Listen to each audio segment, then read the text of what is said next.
O mundo cripto, ele é uma vida um pouco de vida de cachorro, né? Um ano é igual a 7 ou mais. O estado de Wisconsin comprou 350 milhões de dólares de Bitcoin. E essa adoção institucional, que na minha opinião, impulsiona a gente para não mais ter que fazer essa pergunta, será que isso aqui vai voltar para zero? Alex Nascimento, professor da UCLA, está no conselho do mercado Bitcoin e vai te contar tudo o que está acontecendo em cripto no Brasil e nos Estados Unidos. Bitcoin hoje ele é a melhor bateria que já foi desenvolvida. Eu acho que especulação a certo nível pode ser saudável, né? Porque a base do mercado de capital, vamos fazer aqui uma metáfora, você vai hoje pegar e vai jogar futebol contra um profissional, estilo Neymar ou qualquer outro jogador profissional, e você vai ganhar. Meio que difícil, entendeu? Ei, pessoal, antes de começar o podcast, eu tô passando aqui para você lembrar de curtir esse vídeo e se inscrever no nosso canal. Sejam bem-vindos a mais uma edição do Future of Money, o nosso podcast semanal aqui na Exame, patrocinado pela Mint, pela Sicredi e pela Senior. Eu sou a Mariana Maria, repórter do Future of Money, e meu convidado de hoje é o Alex Nascimento, que tem um currículo super extenso em cripto e blockchain e também ensina esses temas na UCLA, conhecida também aqui no Brasil como UCLA, que é uma universidade lá nos Estados Unidos. E, enfim, eu tô super feliz de ter você aqui, né? Finalmente a gente conseguiu uma data que você tá no Brasil aqui para conversar com a gente. E muito obrigada por ter vindo, Alex. Muito obrigado, Mari. Eu que agradeço. É sempre um prazer vir aqui no Future of Money. Vocês sempre me recebem aqui com muito carinho e é sempre um prazer conversar com você e com a sua audiência. Obrigada. Bom, já vamos começar contextualizando aqui para quem não te conhece ainda e também falando um pouco mais sobre você, o que você já fez em cripto, blockchain, até como é que foi parar nesse universo, né? Conta pra gente um pouquinho mais sobre isso. Sim, lógico. Eu sempre trabalhei com tecnologia, né, e fui fazer um mestrado na UCLA, ou conhecida na América Latina como UCLA. Saí do mestrado, comecei a dar aula na universidade relacionada a tecnologia, empreendedorismo e tal. Em 2017, e parece até, né, que faz muito tempo, mas no mundo cripto, me disseram outro dia que é vida de cachorro, né? Um ano de cripto é 7 anos da vida real. Então, em 2017, quando teve o primeiro grande boom de Bitcoin, e eu repito isso, né? Bitcoin foi de 1.000 para 20 mil, para quem não lembra, a universidade se animou em fazer um laboratório de blockchain e eu fui apontado para tomar a liderança e criar o currículo. Nesse processo não tinha muito livro, né? Era tudo muito novo, eram poucos materiais acadêmicos que tinham sobre isso. E aí, na criação desse material, para mim ficou muito claro que isso ia revolucionar o mercado financeiro em geral. Então, escrevemos um livro, começamos a dar o curso. Hoje a universidade tem diversos cursos dentro das suas diferentes escolas de negócio, escola de direito. Eu dou aula no mestrado de ciência de dados e venho nessa jornada desde 2017 acompanhando a evolução do mercado.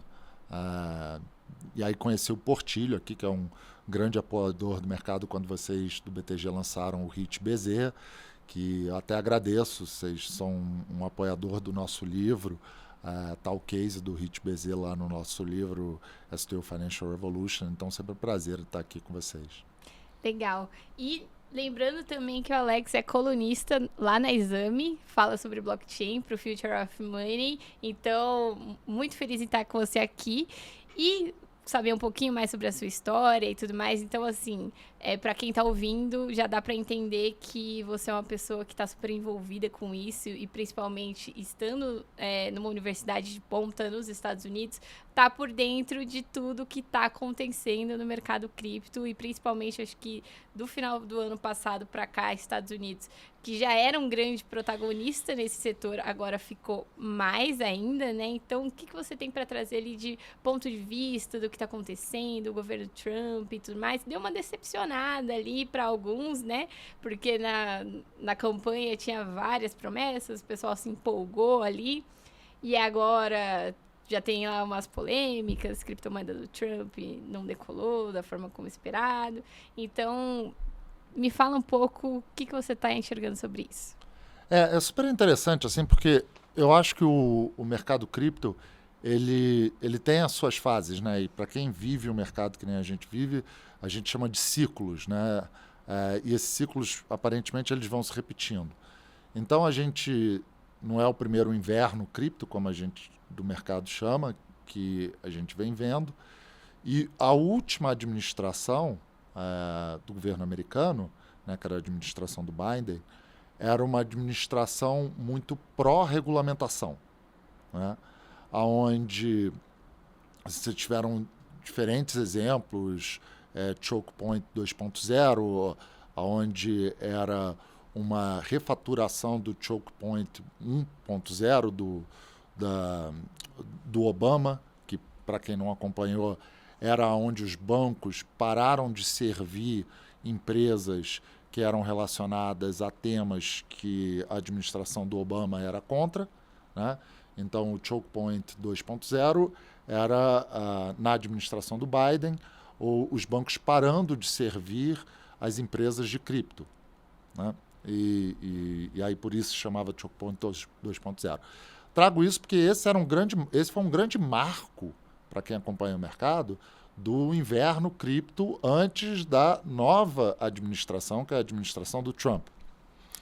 Então a gente saiu do famoso, como a gente diz no Brasil, do 8 para o 80. Né? Você saiu de uma administração que era muito pró-regulamentação, que não deixava as coisas muito claras de como elas deveriam ser tratadas, para uma administração que é muito pró-cripto. A gente vê hoje membros do governo Trump, como David Sachs, né, que é um grande apoiador do mercado cripto, é conhecido como Crypto Czar da campanha do Trump. A gente viu o Trump, acho que até o povo, né, os fanáticos por cripto, eles têm uma memória curta e uma ansiedade grande. Então, o que acontece é que o pessoal queria que acontecesse mais coisa do que aconteceu. Mas se a gente for pontuar os eventos que aconteceram, foram eventos, a gente tem aí, acho que o que vai fazer 90 dias de governo Trump ainda, né? A gente teve um meme coin do presidente americano. Na sequência desse meme coin, a administração do Trump conseguiu fazer que meme coins não fossem consideradas securities, né? Aí você teve uma troca na SEC, que, para quem não é familiarizado, vale sempre lembrar que é a CVM americana, né, que é o Securities Exchange Commission, e que regula todo tipo de contrato de investimento, como a CVM faz aqui no Brasil. Vale muito a pena também lembrar que o pessoal sempre pergunta por que a SEC é tão importante no mundo cripto. Não é que a SEC é importante no mundo cripto, é que o mercado americano representa 40% do trade mundial de valores imobiliários. Então, se você é um player institucional, você vai olhar para o que o regulador de 40% da fatia do mercado está falando. Então, a gente também teve uma mudança no mercado americano com um novo líder da SEC, que é o Ueda, onde ele eliminou uma necessidade que os bancos americanos tinham de ter que pôr cripto no seu balanço. E isso abre uma caixa de possibilidades enormes que você já está vendo bancos como Citibank, State Street, dizendo que vão fazer custódia de cripto. Porque antigamente, né, se você tivesse cripto, você teria que pôr ele no seu balanço. Você não poderia fazer custódia e não ter ele no seu balanço. Então, a gente está vendo uma grande reviravolta do governo americano, um grande apoio da SEC, que é a CVM americana, e, na minha opinião, um possível superciclo dos próximos 4 anos. Legal, era isso que eu ia te perguntar agora, né? Porque a gente tá muito no começo do governo Trump e lógico que todas as expectativas que se formaram a gente ainda não pode cravar que vai ser bom, vai ser ruim, mas assim, falando em termos de mercado, a coisa deu uma esfriada ali. Então eu quero saber de você quais são as suas expectativas ali, não só para todos esses 4 anos de governo, mas até pensando num curto prazo ali, o que você acha que vai acontecer, porque o pessoal deu uma desanimada ali, tá mais ali, né? A gente teve uma máxima histórica do Bitcoin ali no dia da posse, e aí agora já estamos bem longe disso. Então, acha que vale a pena? É o momento ali de comprar Bitcoin? Você acha que vai voltar a subir? Vai demorar para voltar a subir? Né? Porque é isso que o pessoal quer saber, é isso que estão me perguntando já aqui. Nas suas redes sociais, e aí eu acho que é um pouco isso que eu falei, né? O mundo cripto, ele é uma vida um pouco de vida de cachorro, né? Um ano é igual a 7 ou mais. Então, a indústria e os apoiadores e os fãs de cripto têm muito pouca paciência. Vale a pena lembrar que hoje, a última vez que eu olhei hoje, estava por volta de $82 mil, alguma coisa assim, em Bitcoin. É uma máxima maior do que a última máxima de 70 e poucos mil dólares, que foi há um bom tempo atrás, né? Foi antes do último inverno. E você tem sempre essa ansiedade no mercado, que fala, mas estava a 107 e agora voltou para 82, será que esse é o fim? Será que vai cair de novo? Eu acho que vale muito a pena a gente olhar quais são os fundamentos. E uma das coisas que a gente olha muito na universidade são os fundamentos da adoção do mercado cripto. E essa tese a gente tinha lá em 2017, que era ou cripto vai ser adotado por instituições financeiras como o BTG, e aí parabéns para o time aqui do BTG, Portilho e companhia, que adotou a tecnologia lá em 2017, 18, 19, lançando produto e quebrando paradigmas, ou vai continuar sendo uma brincadeira de gente que gosta de tecnologia, né? E aí a gente começa a olhar quais são esses pontos de adoção. Tem um hashtag, uma pesquisa que você pode fazer de um keyword, né? Keyword era a palavra que eu estava procurando, no Google, que chama Bitcoin is Dead. Que são vários pontos, você conhece, mas para quem talvez não conheça, são vários pontos na curva da história do Bitcoin, onde teve uma grande diluição, né? Teve uma grande queda, e aí o povo marcava com esse hashtag Bitcoin is Dead, daqui para frente vai virar zero. Quando, em janeiro de 2024, a SEC americana aprovou o spot, o ETF de spot, abrindo a porteira para qualquer player institucional a ter exposição a Bitcoin sem ter os riscos de custódia própria, você, na minha opinião, matou essa pergunta de Bitcoin is Dead, né? E aí você começa a ver as evoluções do mercado, e a gente está aí há quase um pouco mais de um ano, né? Janeiro de 2024, também março ali. Algumas evoluções. Os ETFs, o ETF hoje da BlackRock, o iShares de Bitcoin, é o maior ETF que tem, de todos os ETFs, né? E aí você, né, faz uma outra comparação. Mas aí também o ETF de ouro é muito importante. O ETF de ouro é muito importante, mas demorou 6 meses para o ETF de ouro gerar o que o ETF de Bitcoin da iShares gerou em pouquíssimas semanas. Então você tem uma adoção muito grande de cripto, especialmente por players institucionais americanos de grande porte. Hoje a Fidelity, que é um dos maiores players institucionais americanos, põe Bitcoin disponível para você comprar o seu 401k, que é o plano de aposentadoria americano. Então você pode se aposentar botando o Bitcoin ali na sua poupança de aposentadoria. Você tem estados americanos comprando Bitcoin. O estado de Wisconsin comprou 350 milhões de dólares de Bitcoin. E essa adoção institucional, que na minha opinião impulsiona a gente para não mais ter que fazer essa pergunta, será que isso aqui vai voltar para zero? E aí você, né, quando que vai chegar a $1 milhão? Eu não sei, mas que não vai para zero, eu sou muito confiante disso.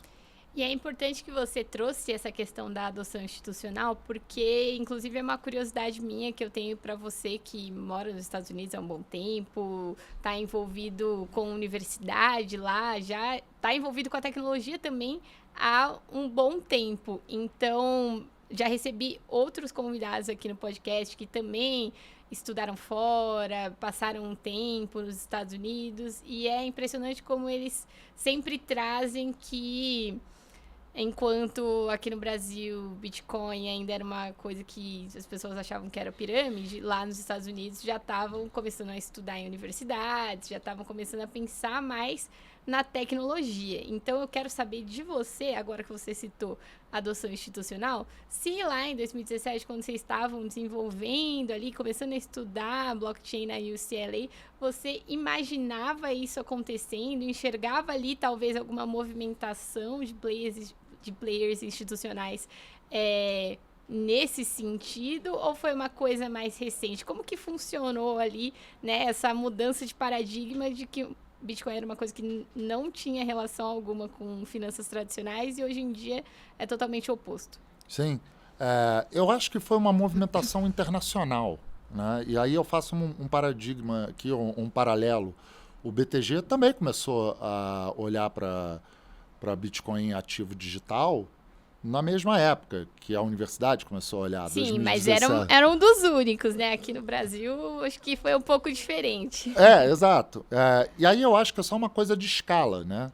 Uhum. Porque como o mercado americano é muito maior, de bancos e instituições financeiras, você tinha alguns players grandes olhando para isso em 2017, questionando, tentando entender o que podia, o que não podia. Vale a pena lembrar que a gente tinha o ETF de Bitcoin, só não era de spot, né? Para quem não conhece a diferença, é que o de spot ele acompanha exatamente o preço do Bitcoin naquele dia, ao contrário do que existia, era no mercado de futuros, onde é uma aposta, né? E surgiu mais ou menos em 2021 também, né? Exato. Então, assim, você tinha essa adoção, já a CME já adotava Bitcoin como futuro, na mesma época que o BTG começou a olhar para isso. Você também tinha outros grupos de grandes instituições americanas olhando para isso.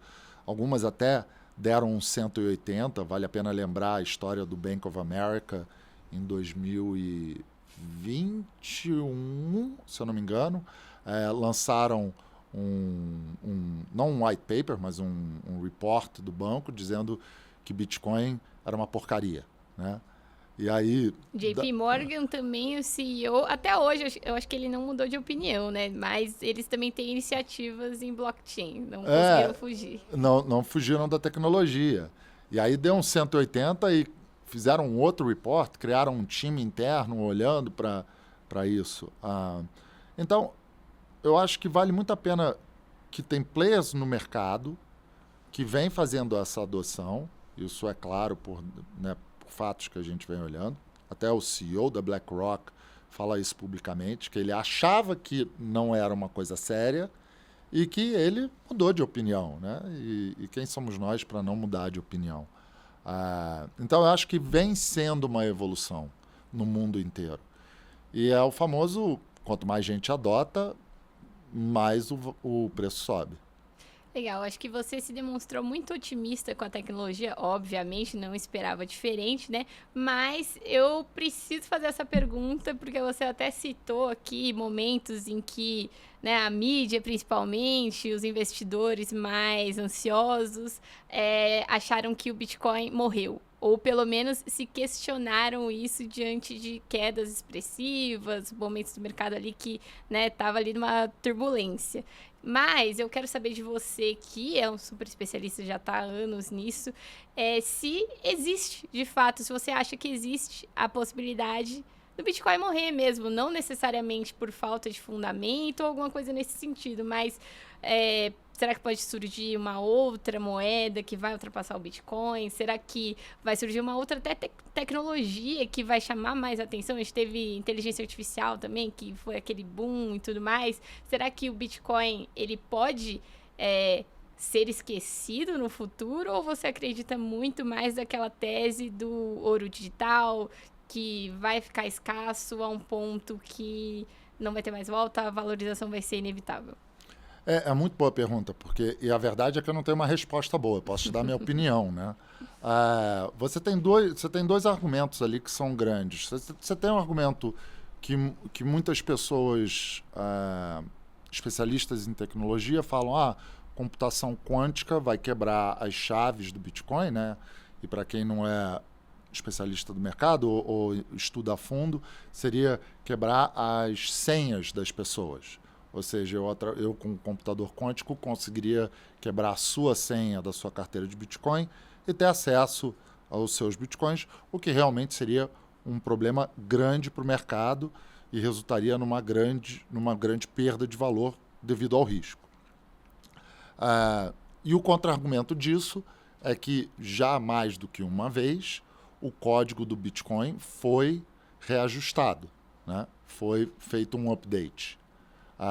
Essa, para mim, é a tese que mais funcionaria, porque você tem tanta gente já investida e comprada no Bitcoin que esse valor ele não vai ser diluído porque quebraram as chaves desse código. Porque vale a pena lembrar que o Bitcoin é um Excel, né? Eu tenho 10 Bitcoins, você tem 7, eu te mando 1, eu fico com 9, você fica com 8. Adoraria ter 7 Bitcoins. Mas é um Excel, né? Entre todos nós que participamos. Então, eu não vejo isso como um grande risco.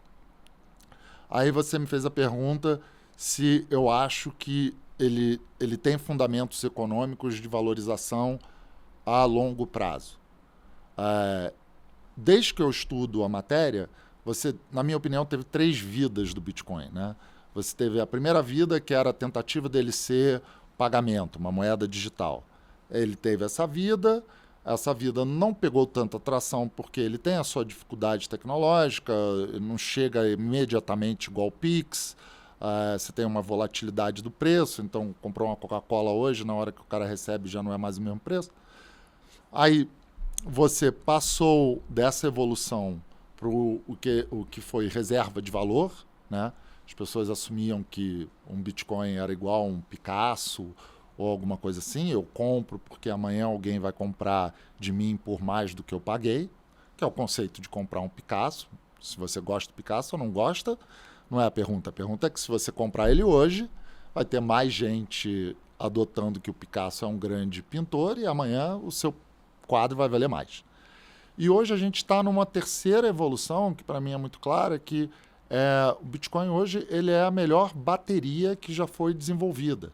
E aí a pessoa fala assim, mas, pô, Alex, você está falando de bateria, você está falando de dinheiro, depois reserva de valor e hoje bateria. Muito dinheiro é investido em energia, né? Hidrelétricas e etc. Que geram energia que, se você não estoca essa energia, você perde ela numa hidrelétrica, ou se você não vende, você não consegue liquidar ela. E todos nós sabemos que você fazer uma bateria gigantesca de lítio é economicamente inviável. Então, essa economia de energia, dinheiro sendo investido em grandes infraestruturas de energia e fomentando a geração de Bitcoin, ela dá esse ciclo econômico ao ativo. As pessoas falam, mas Bitcoin não tem lastro. Como assim não tem lastro? Vai criar uma para quem não conhece, isso é interessantíssimo. Se você hoje for minerar Bitcoin, você precisa de, para ser minimamente relevante, uns 5 megawatts. 5 megawatts é mais do que necessário para acender uma cidade do tamanho de Campinas. Então você tem um custo de infraestrutura de energia altíssimo para ser relevante. Você está falando de hoje as mineradoras de Bitcoin têm 3 gigawatts, 10 gigawatts. São investimentos de altíssimo valor que dão o lastro hoje.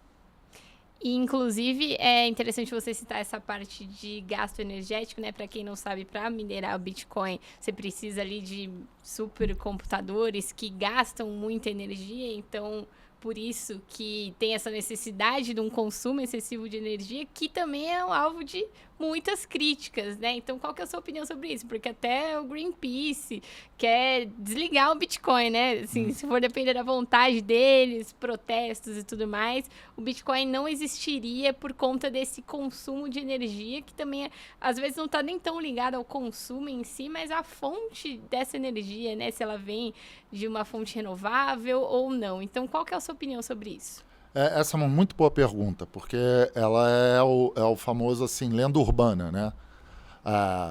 Então, vamos desconstruir um pouco essa lenda urbana. Onde é que está o problema da energia? O problema da energia está de você gerar energia de forma não renovável, de forma não verde, né? Através de usinas elétricas, por exemplo, de carvão. Tem gente minerando Bitcoin com usina elétrica de carvão? Tem gente minerando Bitcoin com placa solar, com usina de carvão, com fazenda eólica, com todo tipo de geração de energia. Aí a pergunta não está se o problema é o Bitcoin. A pergunta está como é que você está gerando energia. E aí você tem uma coisa que eu acho interessantíssima desconstruir essa narrativa ou essa lenda urbana, é que não basta só você ter energia. Você tem que ter energia, você tem que ter computadores de mineração de última geração, e energia é um custo meio que estável, né, nos grandes mercados. Você não fala, eu vou comprar energia, vou pegar de graça. A não ser que você esteja fazendo gato no poste da Eletropaulo, você tem que pagar pela energia. Então, hoje, muito da energia que é usada no Bitcoin, para minerar Bitcoin, são energias economicamente viáveis. Porque se ela for muito cara, o custo de mineração não se paga. E a grande maioria dessas hoje utilizadas para a mineração de Bitcoin são de fontes de energia mais para o renovável, como hidrelétricas ou outras, que trazem um custo de energia economicamente eficiente. E aí vale a pena lembrar que se você tem uma hidrelétrica, a energia que você não vendeu, ela foi gerada e se perdeu. Então existe um pouco desse discurso do Greenpeace. Ele tem seu fundamento, tem gente gerando Bitcoin com energia não renovável, mas economicamente a grande maioria gera com energia mais economicamente eficiente. Legal, e eu quero até aproveitar que a gente está nesse assunto de mineração e tudo mais, que eu acho que é um assunto que aqui no podcast do Future of Money a gente não costuma falar tanto, mas é um assunto que chama a atenção das pessoas que nos leem, estão ouvindo e tudo mais, até porque você citou aí de lenda urbana, tem também outra questão aqui que é quando você vai fazer a mineração de Bitcoin e tudo mais, você vai estar validando ali, né, transações na rede, você vai estar recebendo uma recompensa em Bitcoin por isso. Então, essa recompensa, ela é muito atrativa para as pessoas, né, porque passa a impressão de que vai ser Bitcoin de graça. E lá no começo, assim, né, realmente tinha pessoas que mineravam Bitcoin com um computador normal. Isso não é a realidade de hoje em dia. A gente vê que tem uma necessidade ali de computadores muito caros, um gasto de energia, né? Então, o que a gente mais vê são empresas, né? Criando fazendas de mineração e tudo mais. Então, eu queria que você explicasse também um pouco para quem está ouvindo como que funciona o processo de mineração de Bitcoin hoje em dia, né? Porque, até pelo que eu já falei, também já está dando um spoiler da sua resposta, mas você acha que é possível minerar Bitcoin hoje em dia? A pessoa que quer fazer isso, o que ela precisa? Na pessoa física, eu diria que esse trem já partiu, né? E aí até tem muito golpe aí na internet. Recomendo as pessoas a fazerem a sua própria pesquisa, etc. Mas esse é um grande exemplo, né? Eles vendem assim, minere Bitcoin com seu celular. Isso computacionalmente é inviável, matematicamente possível. Matematicamente possível, você pode ganhar na loteria também. Mas não é porque o seu celular não tem o poder computacional que os computadores hoje das empresas publicamente listadas na Bolsa Americana, e aí vale a pena o pessoal dar uma olhada, Marathon, Riot, RIOT, são empresas de mineração de Bitcoin que têm suas ações listadas na Bolsa Americana, que você pode ir lá olhar o que eles estão produzindo, quantos Bitcoins estão produzindo, quanta energia eles estão gastando, quantos computadores eles têm. E como quem é apaixonado pela indústria sabe, é uma corrida, né? Então eu faço sempre essa metáfora, é igual você ter um Fórmula 1.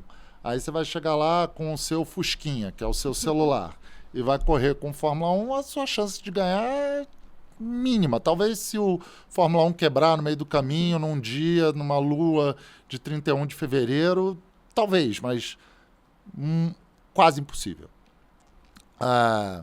Então, essas grandes mineradoras, elas levam um pouco daquilo que a gente estava falando. Grandes investimentos em infraestrutura energética para ter um custo de energia baixo, grandes investimentos em poder computacional, computadores mesmo, de última geração, que correm muito mais rápido que o celular um dia iria correr. Então, chega na resposta do bloco, né? Muito mais rápido do que o seu celular conseguiria processar. Então, acho que vale muito a pena para quem tem essas dúvidas olhar um pouco essas grandes empresas que viraram empresas públicas. Você não quer minerar. Tem ações, né? Você não quer minerar, você compra a ação dessa empresa. E aí a gente tem diferentes opções aqui no Brasil para você acessar essas ações internacionais. Legal. E agora você falou também um pouquinho lá atrás sobre fundamentos, a gente falou muito sobre Bitcoin, sobre a sua visão sobre Bitcoin, mas hoje em dia o fato é que a gente tem ali milhares, se não milhões, assim, né, chutando aqui de criptomoedas, né, principalmente agora que teve aquele boom das meme coins, né, as moedas inspiradas em memes ali, que quando a gente fala de fundamento, é uma coisa que elas, né, tem uma certa deficiência. Elas não trazem. Exatamente. Então eu queria saber qual que é a sua opinião sobre isso, se agregam de alguma forma ao setor cripto ou prejudicam, né? Como é que você está vendo isso? Porque principalmente faço essa pergunta porque a gente teve aqui agora o presidente dos Estados Unidos lançando uma meme coin. Então, tá deixando de ser um assunto que tá ficando às margens ali do mercado cripto, só para quem é muito especulador mesmo, e tá atingindo o investidor em massa. Então,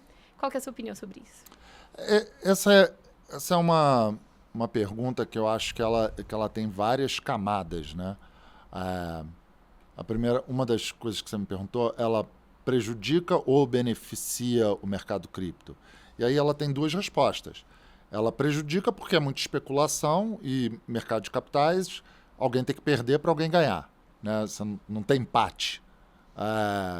Então, poucos ganham, muitos perdem nesse mercado de meme. Ela é beneficial para o mercado? É porque traz mais gente falando sobre. Então, teve todo esse boom de notícias da primeira meme coin de um presidente, não só de um presidente, mas do presidente americano, e como é que isso vai ser regulamentado. E aí teve uma evolução, que foi positiva. Meme coin hoje não é mais considerado valor mobiliário pela SEC, que é a reguladora americana.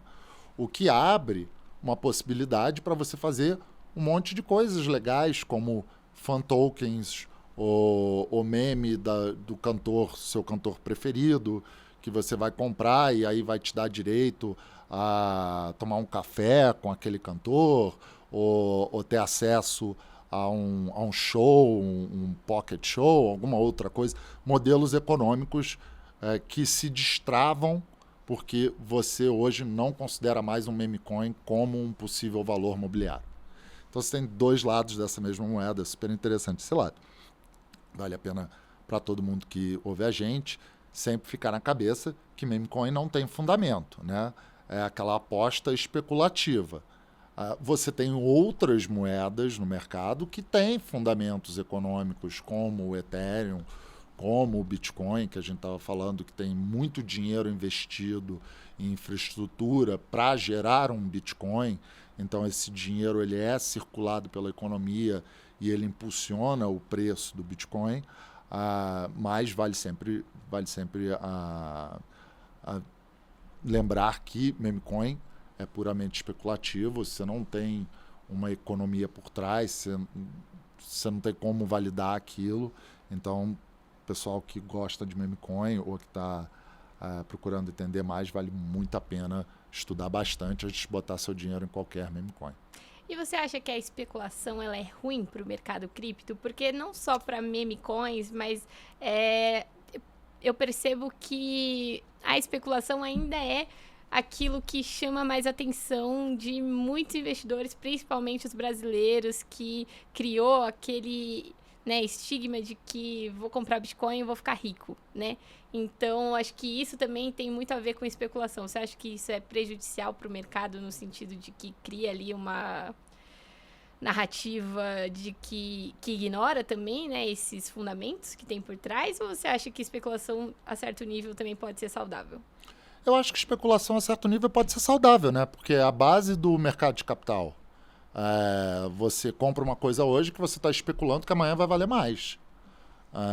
Obviamente, de maneira honesta, transparente, aonde o mercado de capitais ele é regulado, vale muito a pena sempre prestar atenção nisso, né? Quando você está comprando uma ação na B3 ou aqui no BTG, você está comprando um produto financeiro regulado.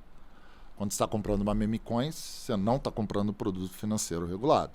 Então, ele tem diferenças na sua característica de o que aquilo que você está comprando vale ou não. Não é conselho financeiro, porque eu também não tenho nenhuma credencial para dar conselho financeiro, mas é mais do que provado. Até escrevi um artigo na Exame que se você tem uma exposição para Bitcoin ou outros ativos que no mundo de ativos digitais que tem sua especulação nativa ou natural, mas tem fundamentos econômicos por trás, que uma pequena exposição pode dar realmente um ganho exponencial no seu portfólio. Porque 3% do seu portfólio em Bitcoin, com uma alta que o Bitcoin vem tendo de experiência ao longo dos anos, pode realmente ter um impacto muito positivo no seu portfólio. Mas eu fiz isso com o meme coin. Talvez deu sorte, mas ao longo do prazo é difícil, porque você está, né, num mercado onde você tem robôs, você tem inteligência artificial fazendo trading, você tem high frequency trading. E é o que eu sempre falo para os meus alunos, assim, você acha que você é o super trader do mundo. Então, vamos fazer aqui uma metáfora. Você vai hoje pegar e vai jogar futebol contra um profissional, estilo Neymar ou qualquer outro jogador profissional, e você vai ganhar. Meio que difícil, entendeu? Apesar de você ter muita boa vontade. Sim. E olha que o Neymar, geralmente, ele tá sempre lesionado, mas ainda assim... eu acho que ele ganha, né? E justamente, a gente fala sobre muitas opções, né? No mercado cripto, a gente tem ali subsetores ali dos mais diversos, você até citou alguns. E então, assim, as opções são várias para você escolher algo que tenha fundamentos. E aí, nesse sentido, eu quero saber de você o que você está acompanhando, né? Quais setores ali de cripto, DeFi, né? A gente teve aqueles agentes de IA e tudo mais. O que você acha que tem mais potencial no futuro?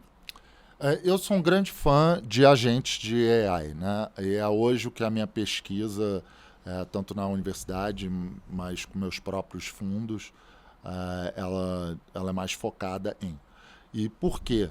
Porque existe uma grande diferença entre quem, que a gente chama aqui, que é a audiência da Mint, que é o criptonativo, e o resto do mundo. Não por uma qualificação ou desqualificação ou nenhuma segregação, só porque o criptonativo, ou a pessoa que é nativa do mundo cripto, ela é muito confortável com a dificuldade operacional de fazer trades em cripto. Você entrar na plataforma da Mint, comprar Bitcoin, super fácil. Agora, você começar a fazer trades mais complexos de DeFi, a brincadeira começa a ficar uma coisa bem complexa. Não só complexa para você, né, rastrear o seu lucro ou perda, mas também uma brincadeira complexa ou um investimento complexo, não vou chamar de brincadeira, uma operação de investimento complexa de um ponto de vista operacional. E irreversível, né? Se fizer Se errado... errou, dançou. Então, uma das grandes teses que a gente tem e que eu acompanho e invisto nela é que agentes de inteligência artificial vão facilitar de forma exponencial esses trades ou essas operações mais avançadas. E que essas operações mais avançadas elas estavam criando um pouco esse abismo entre um investidor comum, né, pessoa comum, que não acompanha o mercado todo dia, que tem uma exposição a cripto, e a pessoa que respira e come cripto. E você tem muito ganho nessa ponta aqui, né? Risco, vale sempre essa frase, né? Risco, retorno. Mais risco, mais retorno, menos risco, menos retorno. E a gente acredita que os agentes de AI, ou de inteligência artificial, vão facilitar essa transição do investidor médio, ou da pessoa que não é nativa de cripto, para essa adoção do mundo cripto em geral, como você citou, DeFi, etc. Mas aí também não teria também uma barreira ali de adoção para os agentes de IA? Como que funcionaria isso? Porque, do ponto de vista de que você está me falando, então o investidor ele iria usar esses agentes para fazer os trades para eles. E você já enxerga uma adoção desses agentes a esse nível, né, para fazer essa combinação? Sim. Hoje a gente trabalha na construção desses agentes. Para quem tem interesse, dá uma olhada no projeto, chama panoramablock.com, como visão panorâmica dos blocos. E a ideia é que você consiga conversar com o agente, conforme você conversa com o ChatGPT, ou com o Claude, ou com qualquer outro desses agentes, e você instruir o agente a fazer decisões. Um dos agentes que a gente vem trabalhando, que é um agente super simples, mas ele traz muito valor, é um agente de DCA, né, que é Dollar Cost Average, que é você comprar todo dia um pouquinho. E por que isso é beneficial para o investidor de longo prazo? Porque você aí mata a volatilidade do preço, né? Você acaba comprando no preço médio e quando o ativo sobe, você ganha aquela margem de deslocamento para cima. Aí você pensa, tá, mas eu vou parar todo dia que eu acordar de manhã, eu vou tomar meu café, vou comer meu pão com manteiga e vou entrar na frente do computador e vou comprar R$100 de Bitcoin. Operacionalmente, isso já começa a ficar uma coisa já dá trabalho. Agora, se você tiver um agente que você pode conversar com ele conforme você conversa com o ChatGPT e falar, aqui tá os meus R$1.000 durante os próximos 10 dias, compre R$100 todo dia na hora tal, ou no preço médio do dia, etc. Então, esses são alguns exemplos do que a gente está trabalhando, mas evolução de agente de inteligência artificial é um mundo, né? A gente não... O potencial é infinito aqui do que a gente vai ver nos próximos 5, 10 anos. Legal, eu achei super interessante que você falou de DCA, porque eu já vou também puxar aqui o meu jabá. A gente tem lá no Future of Money um e-book de 3 estratégias para você investir em Bitcoin. DCA é uma delas. E se você quiser descobrir as outras duas, a gente vai deixar o link aqui na descrição, né? Aproveitem, não percam. E é de graça. E agora a gente está chegando no final do nosso papo, né? A gente tem o Momento Mint, que é a pergunta da nossa patrocinadora, a Mint, e eu não poderia deixar de perguntar para você qual que é a sua opinião sobre a integração dos bancos, né? A adoção dos bancos em cripto, que era uma coisa ali que não era tão esperada quando o Bitcoin foi lançado, por exemplo, né? Mas qual que é a sua opinião sobre isso? Eu acho que ela é essencial. E essa foi a nossa grande motivação em criar um esforço dentro da universidade, que não só era para, obviamente, distribuir educação, fomentar a educação de Web3, blockchain, cripto e da tecnologia, mas também era para ter uma conversa acadêmica e muito baseada em fatos e não em narrativas com players institucionais como bancos. Qual é o grande problema de um banco adotar cripto? É o perfil de risco. Né? Se eu vendo uma coisa para o meu correntista que não é uma boa coisa, isso é muito ruim para o banco, isso machuca muito a reputação do banco.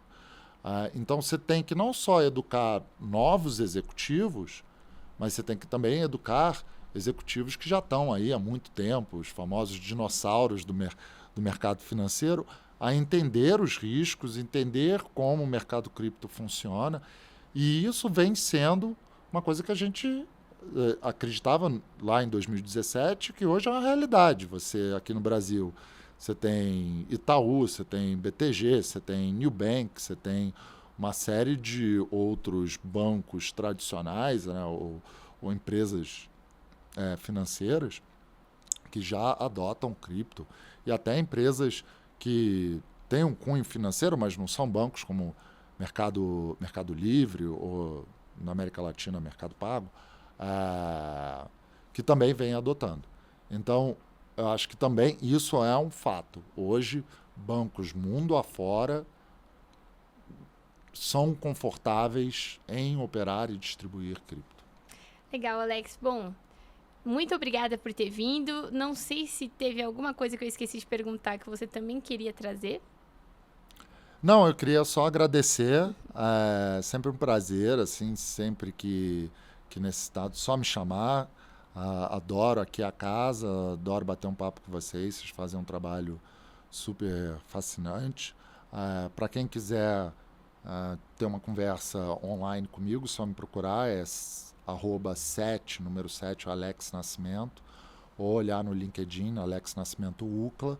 E muito obrigado mais uma vez. Imagina, eu é que agradeço, o papo foi ótimo também. Não posso esquecer de pedir para o pessoal se inscrever no nosso canal, curtir o vídeo e seguir a gente nas redes sociais. Além, é claro, de acompanhar as nossas matérias na Exame, que inclusive também tem artigos do Alex, que sempre está mandando para a gente lá. Então é isso, gente. A gente vai ficando por aqui. Muito obrigada.